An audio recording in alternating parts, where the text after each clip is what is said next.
After watching this episode, this was at the bottom of my coffee cup. I'm not even joking. That's right everyone, Dragon Ball Super episode 118 just landed, and wow, that was more emotional than I expected. Accelerated Tragedy, Vanishing Universes. I think that's a tragedy no matter how you spin it. Before we begin, thank you so much for all the fan art you sent to the hashtag SpaghettiVegeta over on my Twitter at MasakoX. Some of those entries will be featured at the end of this review, so be sure to stick around to see if your fan art got selected. And also stand by for the next fan art hashtag, so keep watching. Where we last left off, Ribrianne got eliminated from the Tournament of Power. And across the land, I think people were a little bit pleased about that. Having said that, the way that 18 offed Ribrianne by basically Daviding her Goliath was just sublime. And things that we took away from that is that 18 is awesome, and Krillin definitely has no nose. Canon confirmed. Only we get to make fun of him for that, Ribrianne, not you. Now what makes this probably even more galling for the likes of Universe 2 and the Kamikaze Fireballs is that the whole thing has actually been broadcast in their own universe. But people actually seem to be pretty cool about it. Do they have their own Grant or something just in the background going, I don't want that to make sense. Brienne then broadcasts her message of love to everyone in Universe 2 saying, we're not down yet, we got these three guys here, they're just as good. Promise.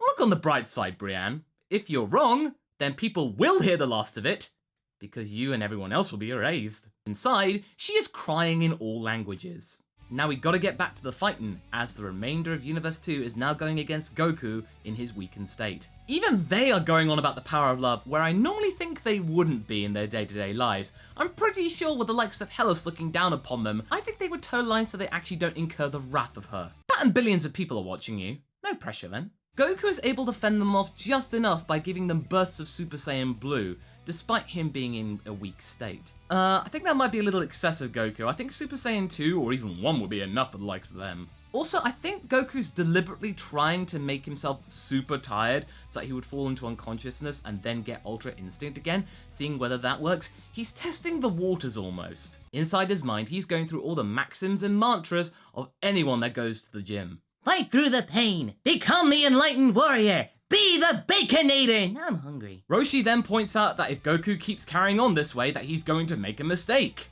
What is certainly a mistake right now is that nobody in his team is trying to help him. Granted, Piccolo and Gohan are currently busy right now fighting the Universe 6 Namekians, but 17 and 18, they aren't doing anything right now. What about Frieza? Isn't he supposed to be supporting Goku so he become Ultra Instinct again? There are people to help him, they're just not. At least Goku being in his base form makes sense this time. Champa is currently gloating about Universe 2's situation, but then Vados points out that they are in an even worse situation. Remember, Vados doesn't get erased if Universe 6 bites the dust. So yeah, she can afford to be a little bit mean right now, and oh, Caitlyn Glass, you are gonna have so much fun when you get to this bit. Since Chumpy Boy's lost for words, Caulifla vocalizes his internal thoughts, and says to Saonel and Pirina that if they lose, she's gonna clobber 'em. If you guys are erased, there will be nothing to clobber, and oh, okay, Pirina actually points that out for me. Smart. And I also love that there is a little pause after she says this, and then Kale and Cabra are just like, good luck! I got a chuckle. But hey, the motivational pep talk somehow worked, and the Universe 6 Namekians are now stronger. Piccolo and Gohan have realized that the energies of these Namekians are now slightly different, so their fight's gonna be a bit harder, but is the bang down yet? No, not yet. What the? Wait, hang on. Are these two Namekians a fusion of hundreds of Namekians? What? I mean, yeah, it could be just a symbol of these guys fighting for their people, but if it's true and these guys are fusions of dozens and dozens of Namekians, then oh my god, wow, okay, that's excellent framing there. Whoever directed this episode, good job. But before we can get some elaboration on this, we cut away from them again. Dang it, I hate it when this happens. We gotta go back to Goku fighting off Universe 2, or at least trying to. Somehow the trio can sense the power of love and the chanting of marketing in the air, and it gives them extra strength. Because the audience can't do much else, it's either that or panic. All the while, Brienne's being the conduit of all this love, and the gang are just going, are we blessed too by the power of love? Yeah, sure. why not? In fact, the three of them are crushing the stadium with how much love they have. The weight is just so much, and wouldn't it be hilarious right now if the love was so big that they go crushing through the stadium and fall out of the ring and then be eliminated? That would be so Toriyama. But no, they're just nicking the Kamikaze Fireball's costumes. And now I can't get this out of my head. Para. True to form, when Universe 2's doing something, 17 and 18 show up to spoil the party. But yeah, at least they're helping Goku. Once again, they prove to be the enemy of love, but hey, they do a good job of it, so I'm kind of pleased that they're here. Carry on. What makes this even better is that 17 is actually playing along, and he's going like, yo guys, I'm here to break up your shtick. I'm the enemy of love, yo, and I'm gonna destroy your wickety whack ways, dog. 18 at first is going like, what on earth are you doing? But then she joins in too, and then Goku just caps this all off by going, And I'm Goku. okay, that was pretty funny. We then cut back to the tussle between Gohan and Piccolo and the Universe 6 Namekians, and things are getting even more intense, but still, the bang isn't down yet. Piccolo then realizes the truth of the multiple fusions whilst he's powering up a Hellzone grenade against Pirina, so everything's starting to fall into place. And does this mean, now that we're aware of Namekian fusion, that Piccolo's gonna get one of those too in the future? We then get a short explanation of this fact from Saonel and Pirina themselves. It's actually illustrated to us, guys. This is really rare for Super. Super barely explains any kind of power-up, so this is new. Make the most of it, people. There is literally a lot of weight on the shoulders of Saonel and Pirina, but it's proven effective. They are quite powerful. It also explains why they backed off for so long in the tournament, why we've barely seen them until recently. It seems like it takes a while for the fusion process to stabilize itself. And yeah, Piccolo and Nail and Piccolo and Kami was almost instant because it was just one Namekian, but this is hundreds, so I can understand why it might take a while for things to settle down. Okay, that's a good reason. Again, another explanation. Now, what's going on here? Wow, all of this logic in Super, it's doing my head in. Hold on, guys. The bang is down. I repeat, the bang is down! All the while, Piccolo's charging up a max power special beam cannon. And then, of course, Pirina uses a clothes beam on himself to get his glove back. Universe 6 Namekians are just as Metro. So it seems like the focus in the Tournament of Power might be moving over to Gohan, because we've not really seen him much in the tournament. Okay, he's done stuff, he's contributed to the team, but we've really not seen him go all out. Now we are. Maybe now in the last stint of the tournament he will really truly shine. Meanwhile, Beerus is very quiet. Naturally, he might be concerned about his brother's state and future and fate, but he's not going to be telling anyone this fact. He's actually kind of in a quandary because, yeah, he could be cheering on his team, but that would mean that he's kind of wishing his brother's erasure, so he doesn't know what to do? That action speaks volumes. That's impressive.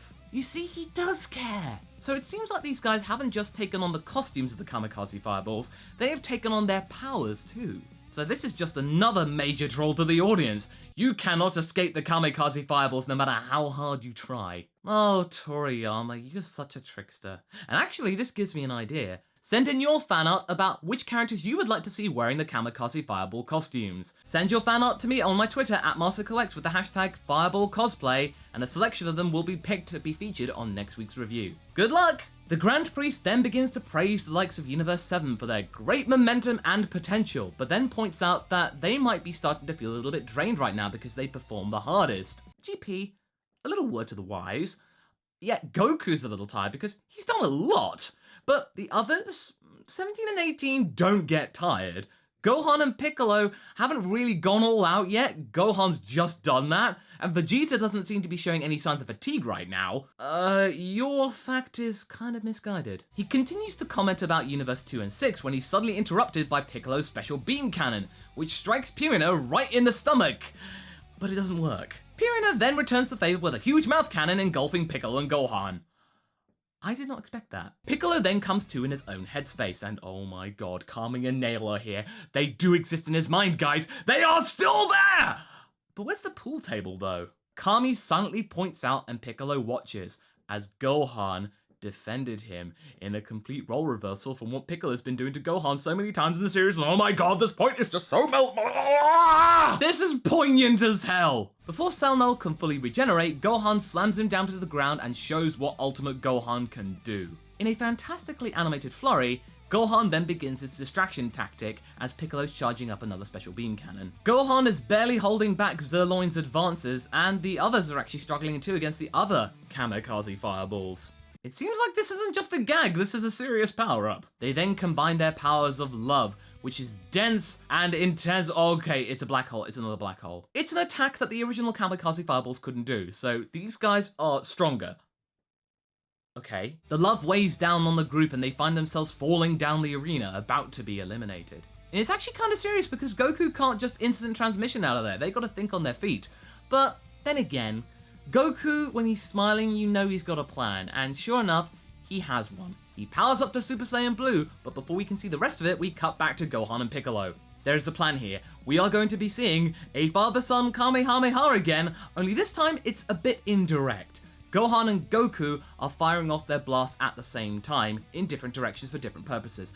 And oh my god, it's still just as good! Goku's Kamehameha wheedles its way through the love black hole and finds itself escaping. And as for Gohan's, it looks like it's playing off well against Pirina's mouth blast, but then Saonel just suddenly appears from the beam and tries to grab Gohan's arm, but he doesn't realize that Piccolo's just behind him going, nope.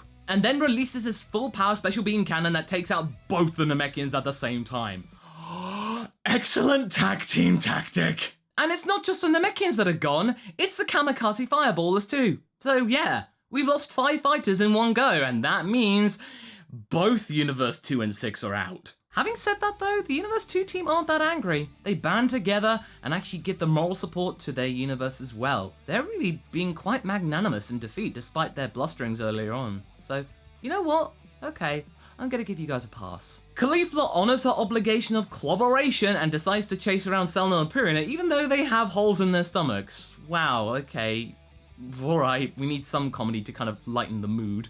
But then we see Champa, defiant until the end, taunting his brother, but then he's erased.